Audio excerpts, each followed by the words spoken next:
All right, welcome back everybody to Altcoin Daily, where you subscribe for a video on cryptocurrency every day.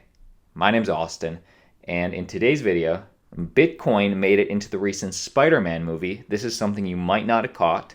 I want to clue you in. This went out to the masses when this movie premiered. Tron and Ethereum have a potential collaboration coming up, which would be outrageous if this thing goes through. I want to clue you in with this.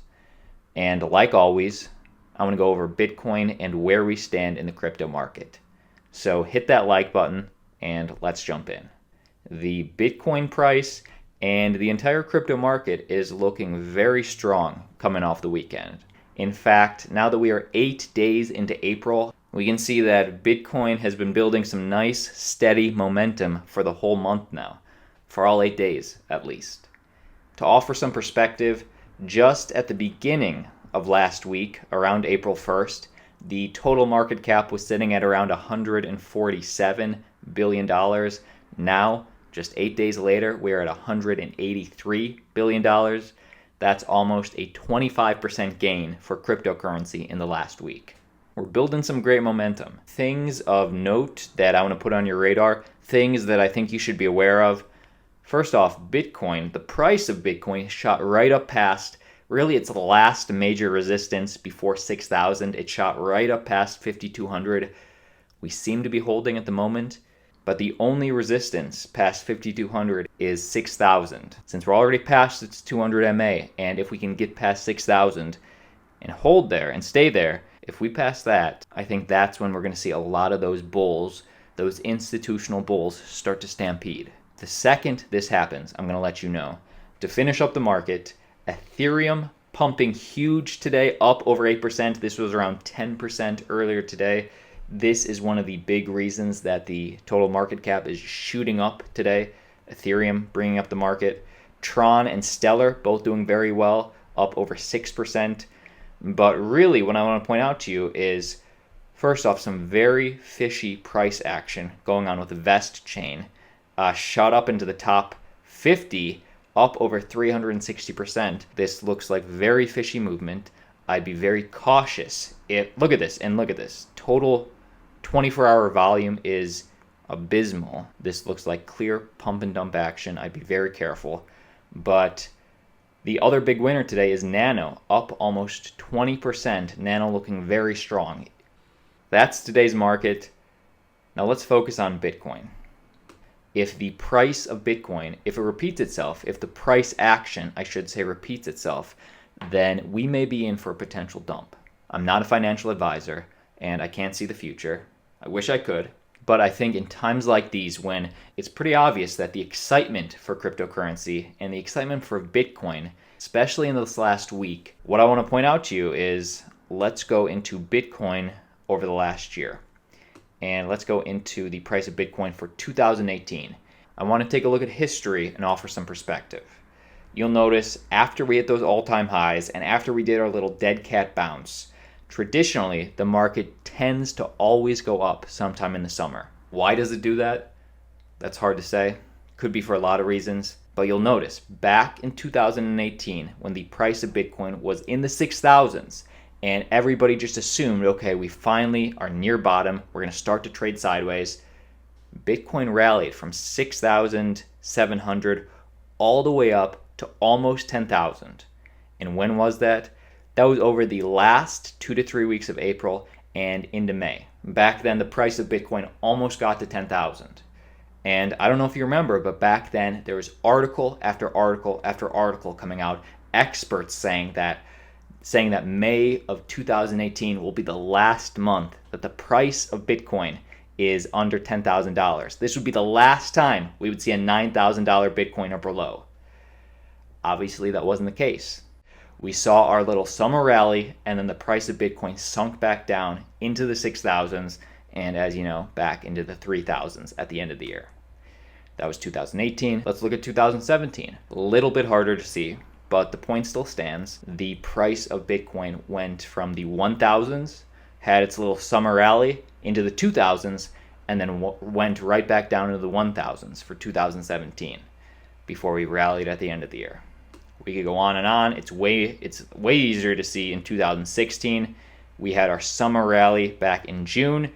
Bitcoin dipped, did not go back down to its original lows of $400 at a time, but it had its summer rally, then went back down. We see this year after year after year. And while I'm not saying there's no guarantees that we're ever going to go back to 3,200, that easily could have been the bottom. But what I am saying is that if history does repeat itself and we have that summer rally, me personally, I'm prepared for us to go back down in the 3,000s.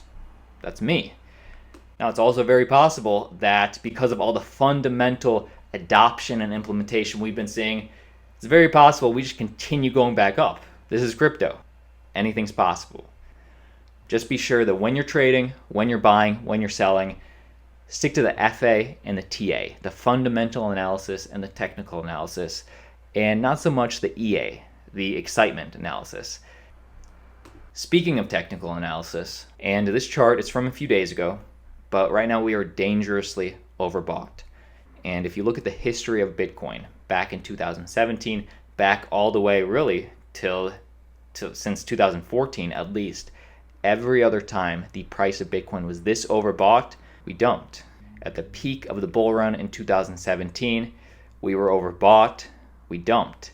At that summer rally that I was just talking about, we weren't even overbought, we came close and we dumped. We're seeing it right now. And while there's no guarantees, if you take a look at this chart, every time we hit red, not every time, but many times when we hit red, it's because we were dangerously overbought. It's just one metric, but you know what? It's important that we take it into consideration.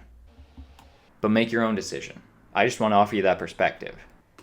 Now, if you peruse the interwebs, you can find articles support either story. Crypto overbought, Bitcoin could drop down to 3,800. Right down below, published one day apart, Bitcoin could skyrocket to 8.4 thousand in the coming weeks, analyst suggests. So nobody really knows. Use as many metrics as you can. Let me know what you think in the comments. Let's continue this discussion at the end of the video. Let's continue this discussion in the comments.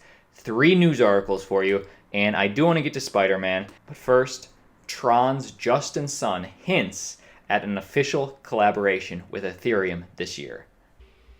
Tron's founder and CEO, Justin Sun, claims that he thinks the Tron ecosystem will officially collaborate with Ethereum this year. Sun made his comments during an interview with the Crypto Chick podcast on April 6th. Outrageous.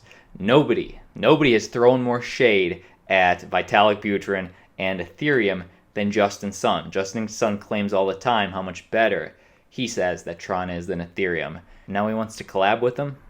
More precisely, Sun said that he thinks even within this year, we'll see Tron even officially collaborate with Ethereum. Very interesting.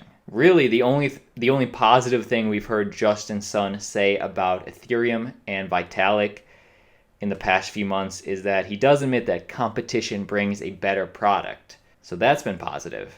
This is the first time he's hinted at a possible collaboration. In my mind right now, I think it's a little bit of BS. I want to see it to believe it. Because as you know, Tron is also focusing on second layer scalability solutions, much like Cardano is focusing on that, much like a lot of these scalable cryptocurrencies are focusing on second layer solutions, meaning Tron doesn't need Ethereum to be more scalable. Tron's already a dApp platform. They don't need to host any dApps. So what possible reason could Tron want to collaborate with Ethereum? I really don't know. If you have a guess, sound off below. But let's get to the Spiderverse. I don't know if you watched Into the Spiderverse. I did. I actually really liked it. I thought it was refreshing. Now, I didn't think anything could be better than Tobey Maguire's version of Spider-Man. But this one was pretty good. And somebody pointed out on Reddit, I like it, I'm going to support it, that at the 4-minute, 48-second mark of Into the Spiderverse, you can see right there that Bitcoin hit the news cycles. What's this say? This is the second time I've noticed Bitcoin in the bottom ticker of news in movies. And if we look more closely, right in the bottom ticker, it says that Bitcoin hits new high with intro to futures market. It's interesting because when futures were introduced back in 2017, Bitcoin did hit new highs. So maybe this is not a future predictor, more of a past influencing art. Either way, pretty interesting. But either way, that's the video today. Make sure you follow us on Twitter. There's a link to our Twitter in the description below. Make sure to follow us as this market moves. That's going to be the first place that we're going to let you know what's happening. But other than that, we'll see you tomorrow with one of our daily videos. Have a great Monday.